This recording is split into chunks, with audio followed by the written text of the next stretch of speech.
Mag-ingat sa mga nag-aalok ng notaryo.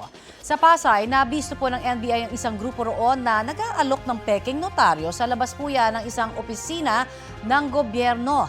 Arestado ang pumipirma sa mga peking dokumento, pati 3 kasama niyang nanghihimok na mga parokyano.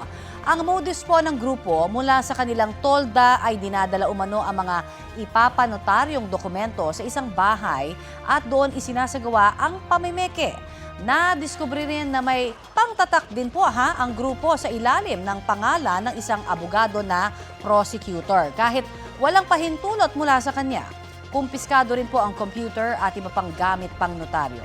Umamin ang isa sa mga suspect at sinabing nagawa lamang niya ito para sa kanyang sakit. Walang pahayag ang iba pang suspect.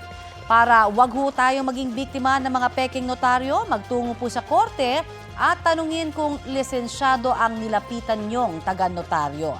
Dapat ding tandaan na kailangang kaharap po ninyo ang abogadong magnonotaryo sa dokumento po ninyo.